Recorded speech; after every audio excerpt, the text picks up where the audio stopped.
सोचा था तुम्हारी शादी करवा दूंगा, घर में बहू आएगी तो वो तुम्हें सुधार देगी। क्या दादाजी, ऐसे आदमी से कौन शादी करेगा जो कब्रिस्तान में जुआ खेलता है? ना इनकी शादी होगी ना मेरी होगी, लेकिन मैं इंतजार नहीं कर सकता हूँ, मैं शादी कर ही लूंगा। मैंने तो कहा था इन दोनों को अनाथ आश्रम छोड़ाओ, पता नहीं इन दोनों को क्यों गोद ले रखा है। फूंक मार नहीं तो तेरी हवा निकाल दूंगा। फाइट कम फाइट ज्यादा।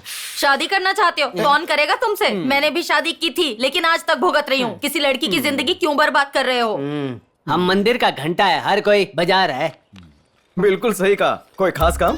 छोटा सा काम था। ये ना 200 ग्राम सोना है, मैंने अपने पति से छुपा के रखा था। वो याद है खजाना ऐड में इस हीरोइन ने ऐसी लंबी चेन पहनी थी। मुझे भी ना ऐसी हीरोइन दिखना है तो तुम लंबी सी चेन बना दो। समझ गया, तुम हीरोइन दिखना चाहती हो, काम हो जाएगा। क्या तुम इसे दिवाली तक बना दोगे ना? दिवाली तक क्यों रुकना है, दशहरे पे आ जाओ। हाँ। देखना बहुत सुंदर लगेगा। सुंदर लड़कियों की लाइन लगी है, कहाँ इस घर के कुंवारे मर्द? नमस्कार। नमस्कार। प्रसाद बेटा जरा मेरे पास आओ। सुनो, बगल वाले गांव से एक रिश्ता आया है, अगर तुम हाँ करते हो तो रविवार को मंगनी और सोमवार को शादी करके सुहागरात। नहीं, वो तो तुम्हारा काम है। शनिवार तक भाइयों की शादी करवा दो, रविवार को मेरी। अगर ऐसी बात है तो मैं इसका रिश्ता भी नहीं ढूंढने वाला, आप किसी और पंडित को देख लो। अरे पंडित जी, आप ऐसा क्यों कह रहे हैं? अरे कितनी मुश्किल से इसके लिए रिश्ता लाया था, यहाँ कौन नहीं जानता इसके भाई कितने बड़े जुआरी हैं। पंडित जी, आप उनके लिए कोई तो रिश्ता ले आइए। अरे भाई, जोड़ियां ऊपर वाला बनाता है, इसमें मैं क्या कर सकता हूँ? आप बहुत कुछ कर सकते हैं, मैं 10,000 का कमीशन दूंगा। नारायण जी, इन दोनों की शादी अगर कोई करवा सकता है तो वो सिर्फ एक ही है पूरे गांव में। मैं ज्यादा बड़ाई तो नहीं कर रहा हूँ, पर बेटी हर काम में माहिर है। खाना बनाना, कपड़े धोना, बर्तन धोना, झाड़ू पोछा करना, सारे काम आते हैं बेटिया को। हमारे श्रीनू भैया भी किसी से कम थोड़ी ना है, एक नंबर के जुआरी हैं। 3 पत्ती बोलो, रम्मी बोलो, इनके आगे बड़े खिलाड़ी भी पानी कम चाय है। भिंडी कोट भी बोल। अरे हाँ, वो तो मैं भूल ही गया था। ये क्या बोल रहे हो? वो हमारे चावल की क्वालिटी है ना, उसके नाम है। आहा। अरे चश्मा क्यों चाहिए? इसके बिना मैं कैसे देखूंगी? पर इससे तेरा मुंह नहीं दिखता। और लड़का पसंद नहीं आया तो सुहाग रात के दिन पहले ही चश्मा उतार देना।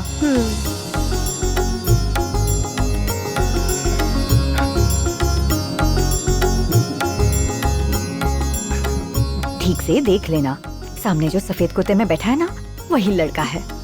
बड़े भैया, इसको बोलते हैं बदसूरत बादशाह की सुंदर रानी। लेकिन इनकी किस्मत इतनी अच्छी नहीं है। जरा ठीक से देख लो बेटी, तुम्हें मेरा पोता पसंद है?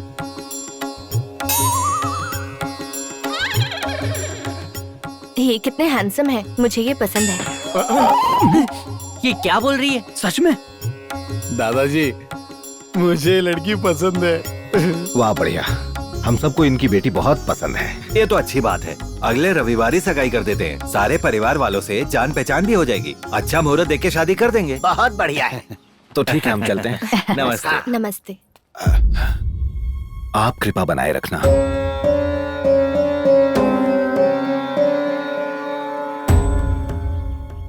रिश्ता हाँ। अरे आप आ गए, आपने कहा था आप नहीं पहुंच पाएंगे। लास्ट मोमेंट पे मीटिंग कैंसिल हो गई तो सोचा चलता हूँ। ये लड़की के मामा है। नमस्कार। नमस्ते। नमस्ते। भैया ये लड़का है। ये है। नमस्ते अंकल। माफ करना भाई। इधर आओ, कुछ बात करनी है। क्यों, क्या बात है? एक और दरवाजा मुंह पे बंद हो गया। लोग शादी से पहले कुंडली देखते हैं, श्रीनू भैया का तो पुलिस रिकॉर्ड ही काफी है।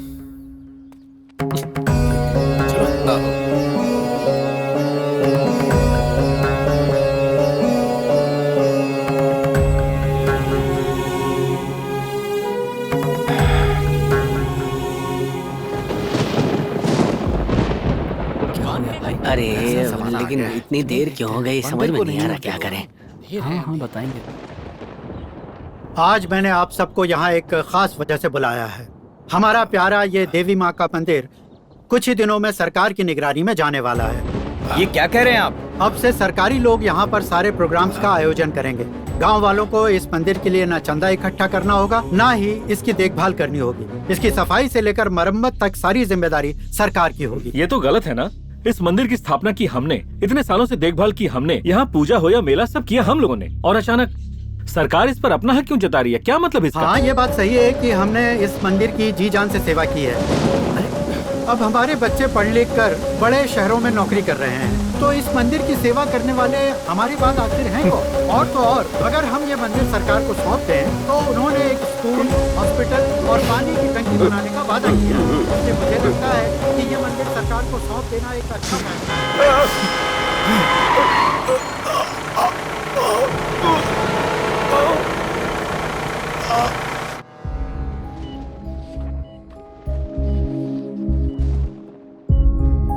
ये इनका पहला स्ट्रोक था, वैसे प्रॉब्लम नहीं है, लेकिन इनका दूसरा स्ट्रोक सीवियर हो सकता है। मेरे ख्याल से इन्हें किसी बात की टेंशन है। मैं इन्हें 2 दिन में डिस्चार्ज कर दूंगा, फिर आप इन्हें घर ले जाइए। बोला था इतना काम मत करो, लेकिन हमारी बात कोई सुनता ही कहाँ है। देखो अब क्या हो गया। तुम दोनों की वजह से हुआ। कभी फूटी कौड़ी नहीं कमाई है, इसलिए दद्दू इतने परेशान रहते हैं। प्रसाद बेटा, इन दोनों को समझाने का कोई फायदा नहीं है। इन्हें बाहर जाने के लिए कहो। मुझे तुम्हें एक जरूरी बात बतानी है। बात तो ऐसे कर रहे हैं जैसे करोड़ों की जायदाद पड़ी हो, एक फूटी कौड़ी नहीं है। चले भाई चल। सब अपने नाम पे करवा ले। दद्दू कुछ मत बोलिए, आप दवाई लीजिए और आराम कीजिए। सुन, बाईपास रोड के पास हमारी 2 एकड़ जमीन है। मैं जानता हूँ बाईपास रोड पे जमीन है, कोर्ट केस भी चल रहा है। आप शांति से सोइए ना, आप टेंशन मत लीजिए दद्दू। प्रसाद मुझे बोलने दो, मुझे नहीं लगता मेरे पास ज्यादा वक्त है। आप ऐसी बातें क्यों कर रहे हैं? मुझे तुम्हें कुछ बताना है। आज से 26 साल पहले, तुम्हारे पैदा होने के ठीक 2 महीने पहले, उन दिनों तुम्हारे पापा और मैं इस गांव के सोनार हुआ करते थे। तुम तभी अपनी मां के पेट में ही थे। पता है, उस वक्त ग्राम पंचायत ने मंदिर के पैसों से 1000 ग्राम सोना खरीद के हमें सौंपा था। हमारे गांव की देवी के लिए हार और मुकुट बनाने के लिए वो सोना हमें दिया गया था। बेटा, हमारे लिए ये देवी के आशीर्वाद से कम नहीं था। लेकिन अगले ही दिन जब तुम्हारे पापा तुम्हारी माँ के साथ कि अगर उनका इलाज करना है तो उसमें काफी पैसे लग जाएंगे। मैं तुम्हारे माँ बाप को किसी भी कीमत पर बचाना चाहता था, लेकिन तब मेरे पास उतने पैसे नहीं थे, ना ही कोई उधार देने के लिए राजी हुआ। आखिरकार हताश होकर मैं देवी माँ के पास पहुंचा और फिर मैंने मंदिर का सोना बेचकर हॉस्पिटल का बिल भरा। डॉक्टर्स ने तो बहुत कोशिश की, लेकिन वो उन्हें बचा नहीं पाए। ऑपरेशन करके किसी तरह उन्होंने तुम्हें बचा लिया, फिर मुझे सौंप दिया। तुम्हारे और तुम्हारे दोनों भाइयों के साथ मैं इस गांव में आ गया। अचानक तुम तीनों को पालने की जिम्मेदारी मुझ पर आ गई। लेकिन बेटा, वो दिन आ ही गया जब मुझे मंदिर के गहने लौटाने थे। मैं नहीं जानता था उनसे क्या कहूँ और कैसे कहूँ। मैं बहुत शर्मिंदा था, इसलिए मैंने देवी माँ से माफी मांगी और उन्हें नकली सोने के जेवर बना दिए। नकली सोना मंदिर में ले जाते वक्त मेरे पैर कांप रहे थे। मैं जानता था मैं एक बहुत बड़ी गलती कर रहा हूँ, पर मेरे पास कोई चारा नहीं था, इसलिए मैंने नकली सोना पंचायत को सौंप दिया। सबको लगा कि सोना असली है और सबने मेरी कारीगरी की तारीफ की। जब वो देवी माँ को नकली सोने के गहने पहना रहे थे, मैं चीख कर उन्हें रोकना चाहता था, पर मैं ऐसा कर नहीं पाया। इतना बड़ा पाप करके मैं उस मंदिर में नहीं रुक सकता था। ये आप क्या कह रहे हैं दद्दू? पिछले 26 सालों से देवी माँ ने नकली गहने पहने हुए? हाँ बेटा,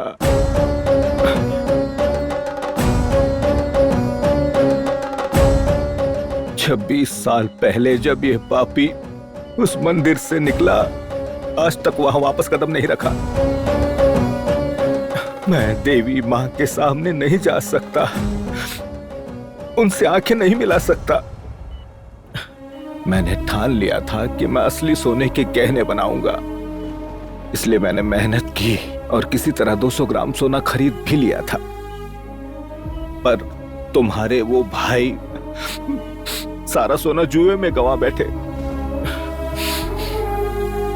अगर गांव वालों को पता चल गया कि मैं एक बहुत बड़ा धोखेबाज हूं, तो मैं शर्म के मारे अपनी जान दे दूंगा। ये देवी मां का श्राप है, इसलिए आज तक एक भी लड़की हमारे घर में लक्ष्मी बनकर नहीं आई। तेरे भाइयों के साथ साथ मुझे तेरी शादी की भी चिंता है। तो अब हम क्या करें? मुझे मेरी गलती सुधारनी होगी। देवी माँ को असली सोना चढ़ाना होगा।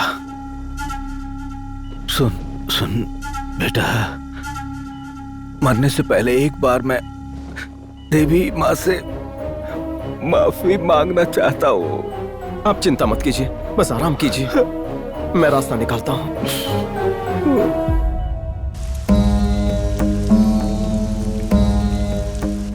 ये क्या बोल रहा है तू?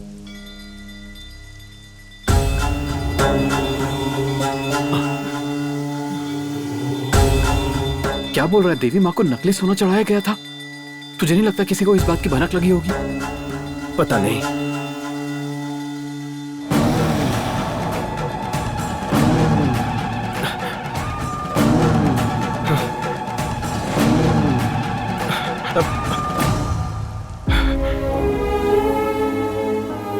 मुझे ये बात पता नहीं थी। मैं हर रोज सुबह यहाँ से ऑफिस जाता था, पर जब से पता चला है, ऐसा लग रहा है दादाजी के साथ मैं भी इस पाप में शामिल हूँ। मुझे असली सोने के जेवर बनाने ही होंगे। अरे पर कैसे करेगा? 1 महीने में 1000 ग्राम सोना, इतने पैसे कहाँ से आएंगे? सरकारी लोग यहाँ आ चुके हैं, शायद एस्टिमेशन निकाल चुके हैं। मैं आज उसी सोने की वजह से जिंदा हूँ, वरना इस दुनिया में नहीं होता। और वैसे भी अगर देखा जाए तो मैं अपने दादा से भी बड़ा पापी हूँ, इसीलिए मुझे कहीं से भी असली सोने का इंतजाम करना ही पड़ेगा। देवी माँ, मैं सोना लाऊंगा, बस आपका आशीर्वाद चाहिए। माँ, आप मेरे घर पर आकर क्यों नहीं रहती? रहने दो, मैं जानती हूँ तू मुझे घर पर क्यों बुला रही हो। तेरी नजर कंगन पर है, मैं तेरे भाई के साथ रह लूंगी। जा तू अपना घर चला। कोई फर्क नहीं पड़ता आप कहाँ रहते हो, ऊपर जाने के बाद वो कंगन तो मेरे ही होंगे। चल जा, आई बड़ी, मुझे रहना ही नहीं है तेरे घर पे। मैं वकील साहब से मिलके आ रहा हूँ। हमारी जमीन छुड़ाने में कम से कम 6 महीने लग जाएंगे। सोचा था उसे बेचकर सोना ले आऊंगा, लेकिन अब कोई रास्ता नहीं बचा। एक और आइडिया है। हाँ बोलो। नकली सोना बैंक को देके बैंक से गोल्ड लोन ले सकते हैं। तुझे आसानी से मिल जाएगा क्योंकि बैंक में गोल्ड लोन सैंक्शन तू ही तो करता है। कोई फायदा नहीं, हमारी बैंक 1 लाख रुपए से ज्यादा लोन सैंक्शन नहीं करती।